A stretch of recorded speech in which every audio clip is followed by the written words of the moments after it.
চলেছে। গুম নিয়ে যে ভয়াবহতা আছে সেই স্মৃতি আমরা আরো শুনবো।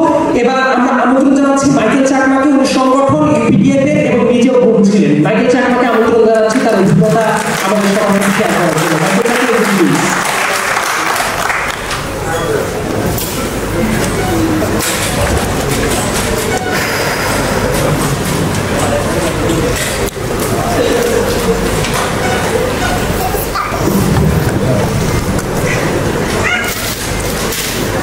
বৃহত্তর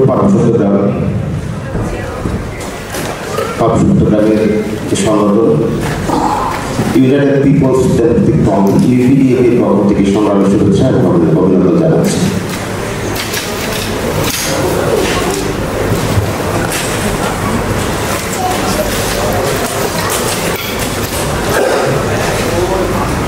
আজকে মঞ্চে উপবিষ্ট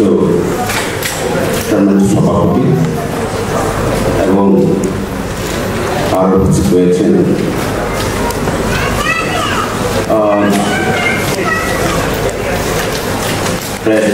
অন্তর্বর্তীকালীন প্রধান উপদেষ্টার প্রেস সেক্রেটারি শফিকুল আলম,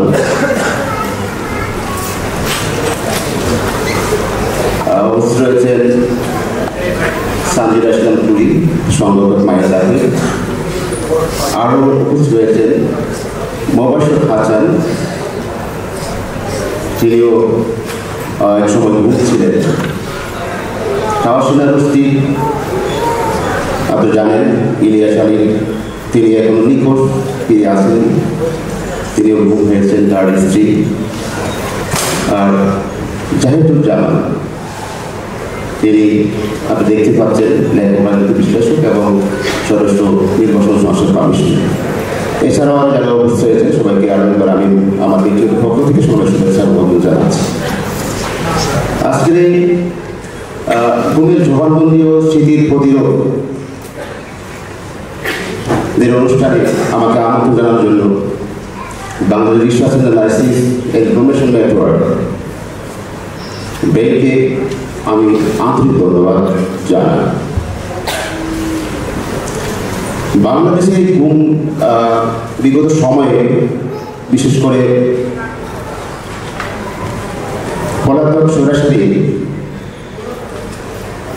শেখ হাসিনার আমলে এসব গুম হয়েছে আমি জানি। এখনো অনেকে নিখোঁজ রয়েছে। আর আমি দীর্ঘ 5 বছর 3 মাস প্রায় 4 মাস পর আমার সৌভাগ্য বলতে হবে যে আমি প্রাণ নিয়ে ফিরে আসতে পেরেছি। আমি কখনো ভাবিনি যে আমি আবার এই পৃথিবীর আলো দেখব, কিন্তু সেই প্রতীক্ষায় ছিলাম হয়তো বা সেই দিন আসবে, কিন্তু তা বারবার বিশ্বাস করছিল না যে আমি সত্যিকার অর্থে ফিরে আসতে পারবো কিনা। এই যে গুমের মধ্যে যদি আমি বলি তাহলে আমাদেরকে আমি একটু আমার ব্যক্তিগত কিছু অভিজ্ঞতা আপনাদের কাছে শেয়ার করব।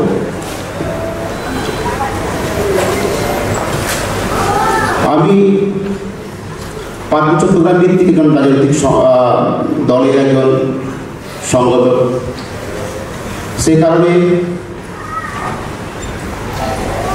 আমি নিঃসন্দেহে বলতে পারি যে আমাকে তুলে নেওয়ার উদ্দেশ্য হলো যে আমার রাজনীতি এবং যে পলাতক ফ্যাসিস্ট হাসিনা তার ব্যক্তিগত আক্রোশ, এই দুটো কারণে তারা আমাকে তুলে নিয়ে যায়। কিন্তু পার্বত্য চট্টগ্রামের ইতিহাসের দিকে যদি আমরা থাকায় এই যে গুম হওয়ার প্রথম ব্যক্তি কিন্তু আমি নই। আপনারা জানেন 1996 সালে কল্পনা চাকমা নামে এক নারী নেত্রীকে তুলে নিয়ে গুম করা হয়েছিল। যাকে আমরা আজ পর্যন্ত খুঁজে পাইনি। আমরা জানি না তার ভাগ্যে কি হয়েছে, কিন্তু অতীব দুঃখের বিষয় তার পরিবার এবং পার্বত্য চট্টগ্রামের জনগণ দীর্ঘদিন ধরে সে ৯৬ সালের পর থেকে আজ পর্যন্ত যে কল্পনা চাকমার সন্ধানে যে সংগ্রাম করে যাচ্ছে, তার সন্ধানের দাবি জানিয়ে আসছে, আজ পর্যন্ত রাষ্ট্র কোনো সরকার কল্পনা চাকমা পরিচ দিতে পারেনি। উপরন্তু আমরা দেখেছি কল্পনা চাকমা অপরাধের পর যে সুনির্দিষ্ট ব্যক্তিদের বিরুদ্ধে অভিযোগ দায়ের করা হয়েছিল থানায়, যে মামলা দায়ের করা হয়েছিল, সেই মামলাও কিন্তু যে পঠিত পলাতক ফ্যাসিস্ট হাসিনা সেই মামলাটাকে কিন্তু ডিসমিস করে দিয়েছেন। যাদের বিরুদ্ধে অভিযোগ ছিল, এই রাষ্ট্র চাইলে তাদেরকে জিজ্ঞাসাবাদ করে জানাতে পারত যে কল্পনা চাকমা কোথায় এবং তার ভাগ্যে কি হয়েছে। এই যে পেশিবাদের চরিত্র কিন্তু পেশিবাদ কিন্তু একদিনে হয় না, তার পিছনে দীর্ঘ ইতিহাস থাকে। এই যে হাসের কাশিনা পেশিবাদী হওয়ার অনেকগুলো কারণ কিন্তু তার ভেতরে রয়েছে। আমি জানি এই ৯০ দশকের দিকে আপনারা হয়তো শুনে অবাক হবেন, আপনারা অনেক কিছু জানবেন না হয়তো। আমরা দেখেছি পার্বত্য চট্টগ্রামে ঠিক আজকে যাকে আয়নাঘর বলা হচ্ছে, যে গভীর বরিশালের কথা আপনারা শুনছেন, গাছ চৌড়ে ওঠার মতো, যারা ওখান থেকে কোনোরকম শ্বাস নিয়ে প্রাণ নিয়ে ফিরে আসতে পেরেছেন, তাদের মুখ থেকে আমাদের মুখ থেকে আপনারা শুনে অনেকেই অবাক হচ্ছেন। সত্যিকার অর্থে আমাদের দেশে কি এরকম একটা জঘন্য বন্দিশালার অস্তিত্ব কি সত্যি রয়েছে? কিন্তু আমি বলব ৯০ দশকের দিকে পার্বত্য চট্টগ্রামে এরকম অনেকগুলো গোপন বন্দিশালা আয়নাঘর ছিল, যাকে আমরা আজকে আয়নাঘর নামে চিনছি। এই আয়নাঘরকে প্রথম অবস্থায় যখন আমি যখন বের হয়, প্রথমে আমি আয়নাঘর যখন আমাকে অনেকেই বলেছিল, কিন্তু আমি আয়নাঘর নামটা শুনে আমি অবাক হয়েছিলাম। আমি প্রথমে বুঝতে পারি না যে কেন আয়নাঘর বলে। আমি প্রশ্ন করেছিলাম এই আয়নাঘর জিনিসটা কি। তারপরে আমাকে বলা হলো এটা প্রতিনিয়ত আয়নাঘর বলা হয়, যেখানে আপনাকে রাখা হয়েছিল। পরে আমি আয়নাঘরের বাকি ইতিহাসটা জানলাম। ঠিক সেরকমই আয়নাঘর পার্বত্য চট্টগ্রামের ইতিহাসে আমরা দেখেছি, সেখানে প্রতিটি সেনা ক্যাম্পে এরকম গোপন আয়নাঘর ছিল, যেখানে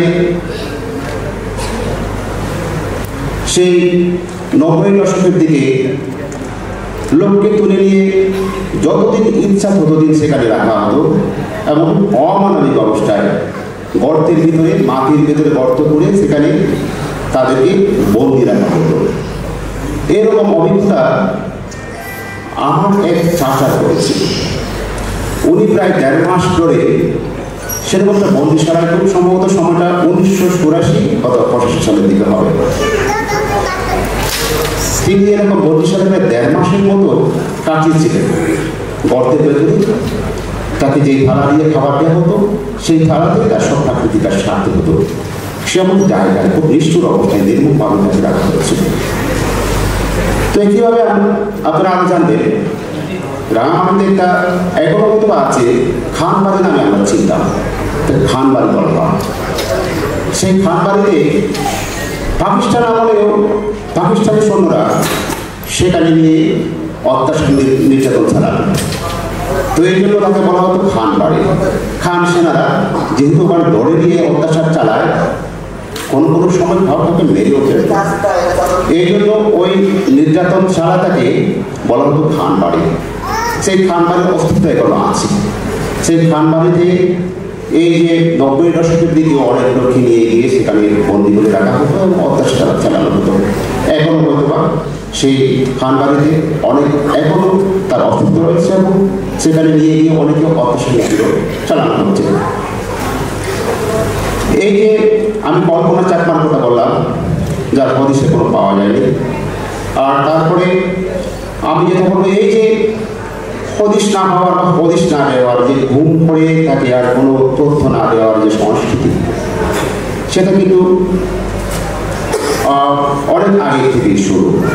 তো আমরা এই জন্যই বলি যে এই যে আইন কানুন নিয়ম সংবিধান, একটা রাষ্ট্রের মূল ভিত্তি হলো তার সংবিধান। সেই সংবিধান দিয়ে আইন কানুন যাবতীয় প্রণীত হয়।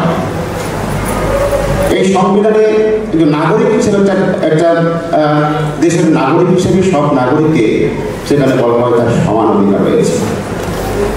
কিন্তু যারা সংবিধান রচনা করে, সংবিধান লিখে, কিন্তু আমরা দেখি সেই সংবিধান, সেসব আইন কানুন কেবলমাত্র তাদের বেলায় প্রযোজ্য যারা ক্ষমতায় থাকে। আর যারা ক্ষমতায় বাইরে থাকে তাদের জন্য সেই সব নিয়ম কানুন, সেই সংবিধান প্রযোজ্য নয়, যেটা আমরা দেখেছি। এই যে বৈষম্য, এটা কিন্তু আমরা মেনে নিই, আমাদের দেশের মানুষ মেনে নেয়। আমরা পার্বত্য চট্টগ্রামের ক্ষেত্রে সেটা আরো প্রকটভাবে দেখতে পাই। এই যে একটা বৈষম্যের শিকার আমরা যে করছি, সেখানে আপনারা জানেন দীর্ঘদিন ধরে সেখানে সেনা শাসন রয়েছে অবস্থিতভাবে। এই রাষ্ট্র তা স্বীকার করে না। সেখানে কেন, কি কারণে সেনা শাসন থাকবে এবং আছে, তার ব্যাখ্যা কিন্তু আমরা চাই।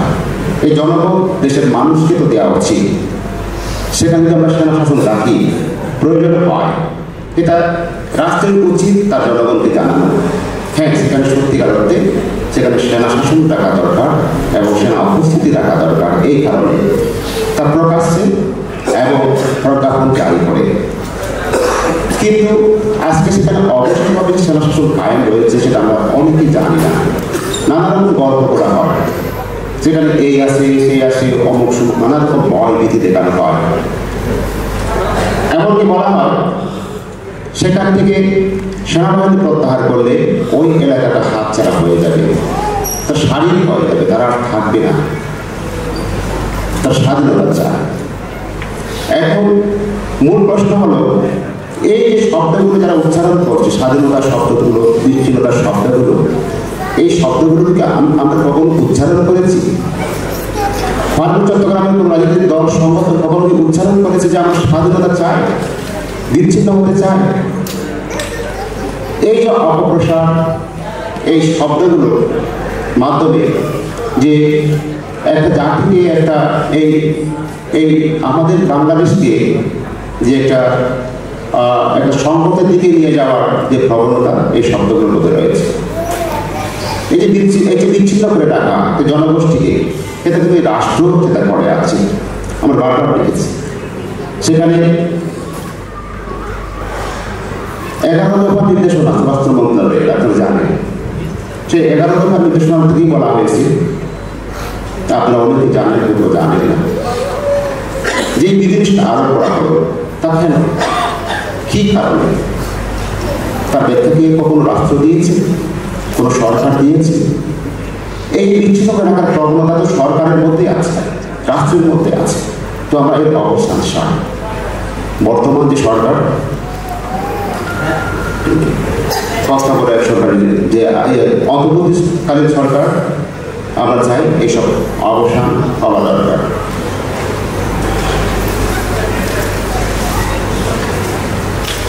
তো যাই হোক,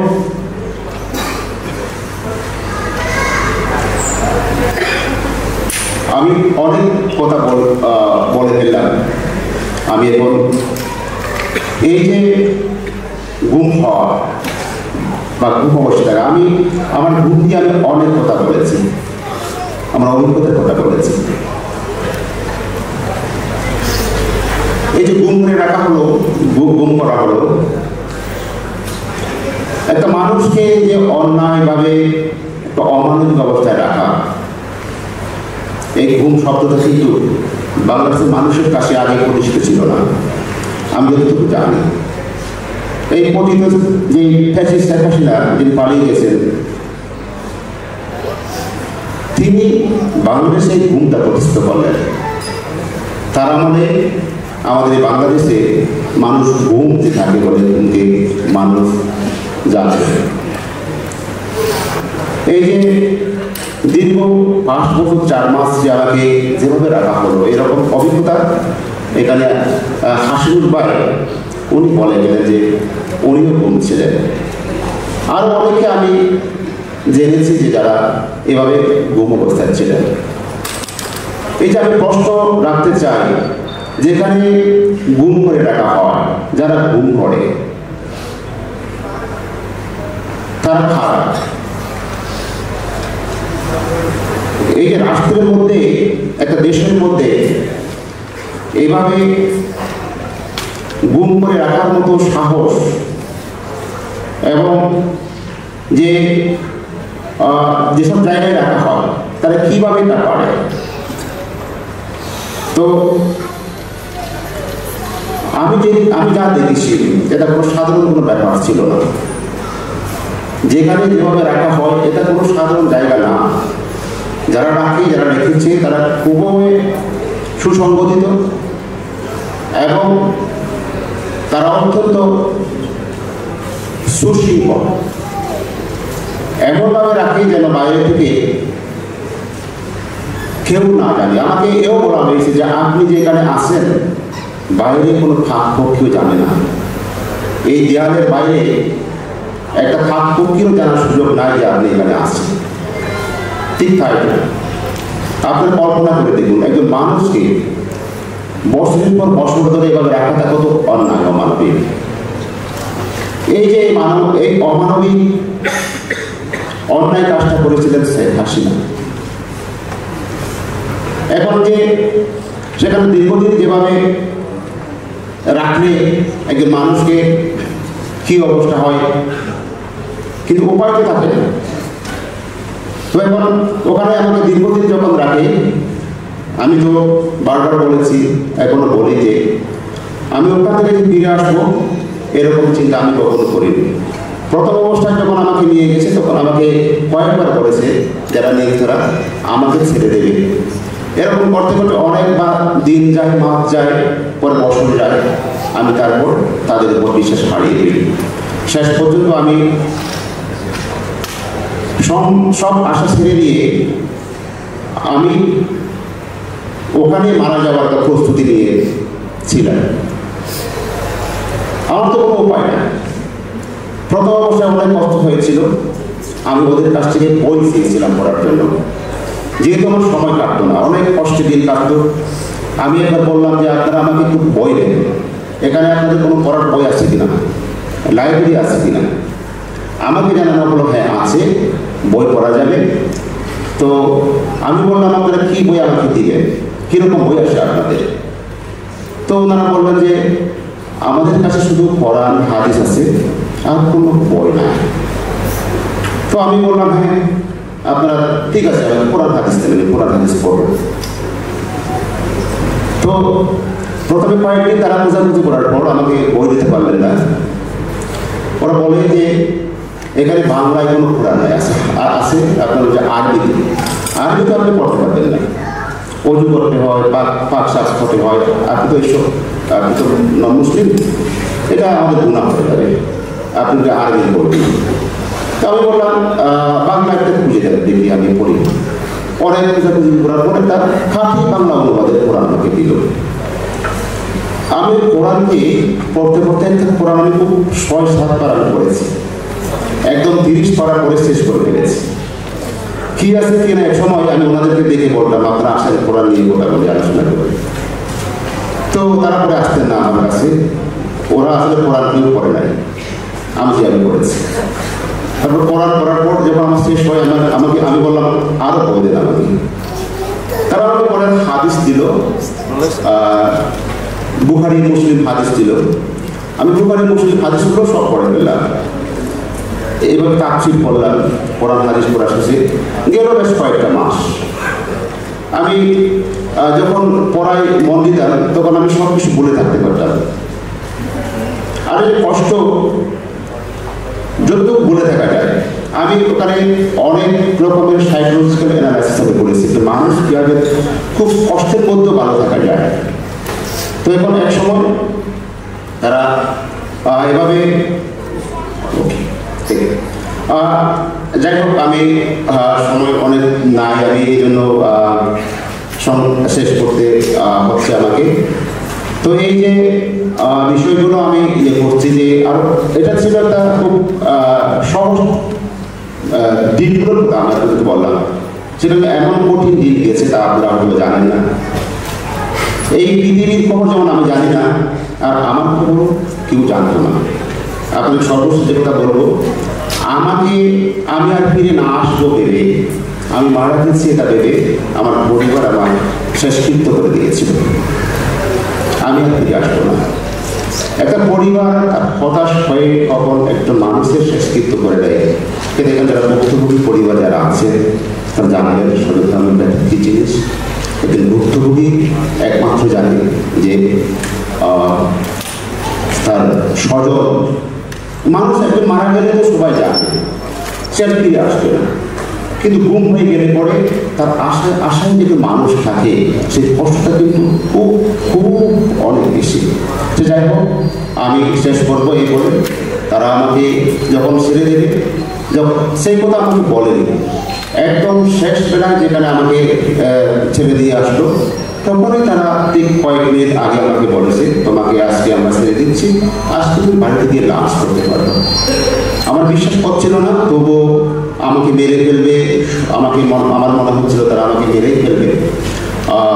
পরে আমাকে ছেড়ে দিল, সেখানে আমি ওখান থেকে ফিরে আসলাম। যাই হোক, আপনাদের সামনে আমি আমার কাছে কিছু আছে, মানে স্মৃতি আছে, তা দেখাবো, যে আমি নিয়ে যাচ্ছি দেখানোর জন্য।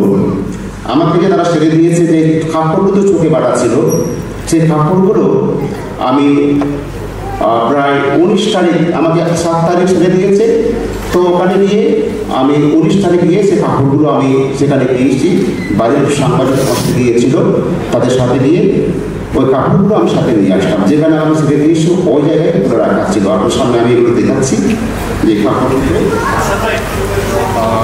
এই যে একটা হলো আপনার এই যে কালো কাপড়টা এখনো এখানে আছে, এই যে এটা নিয়ে আমার চোখ বাঁধা, আপনি দেখতে পাচ্ছেন এখানে মাটি আর ভালো রয়েছে। এই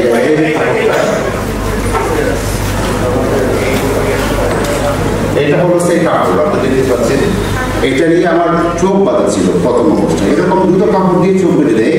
এই ছিল একটা কাপড়, এটা কালো কাপড়, যেটা পরিষ্কার দিয়েছিল, ওখানে রেখে আসছিলাম সব কাপড়, এই সেই কাপড়। আর এটা হলো সেই গামছা, যেটা দিয়ে আমার চোখটা ওখানে বেঁধে দিয়েছিল আরেকটা ইয়ে দিয়ে। এই টুপিটা খুলে, এই কালো কাপড়টা খুলে নিয়ে তারপর এই গামছাটা দুটো চিরে একটা হাত থেকে হাত বেঁধে দেয়, আর দুটো চোখ বেঁধে দেয়। তার মধ্যে এই এক পিস হলো সেই কাপড় যা দিয়ে আমার হাত বাঁধা ছিল। সেই এই কাপড়গুলো আমি 19 আগস্টের 19 তারিখ আমি ওখানে গিয়ে কয়েকজন আমার সাথে বাইরের সাংবাদিক গিয়েছিলেন, একসাথে গিয়ে যেখানে রেখে আসছিলাম সে অবস্থাকালে আমি এই কাপড়গুলো ওই জায়গায় পেয়েছিলাম। তো যাই হোক, আমি আর বিস্তারিত আর কিছু বলছি না। আমি আশা করি যে এই সরকার, বর্তমান অন্তর্বর্তীকালীন সরকার, এই ঘুম নিয়ে প্রয়োজনীয় ব্যবস্থা নেবে। এবং আমি এও উদ্বেগের সাথে বলতে চাই, আমি জানি না আসলে এই যারা ভুক্তভোগী তারা আসলে সঠিক বিচার নেই, বিচার পাবে কিনা। এখনো পর্যন্ত ঘুম নিয়ে নির্দিষ্ট কোনো আইন হয়নি, আমার কর্তৃপক্ষরাও বলে গেছে। তো আমি আশা করি সরকার নির্দিষ্ট আইন খাওয়ার পরে একটা এই যারা ঘুমের সাথে জড়িত ছিল, সেই পলাতক হাসিনা সহ যারা জড়িত ছিল তাদেরকে একটা আইনের আওতায় এনে দৃষ্টান্তমূলক শাস্তি নিশ্চিত করতে পারবে। এবং সেই আশাবাদ ব্যক্ত রেখে আমার আজকের এই বক্তব্য এখানে শেষ করছি।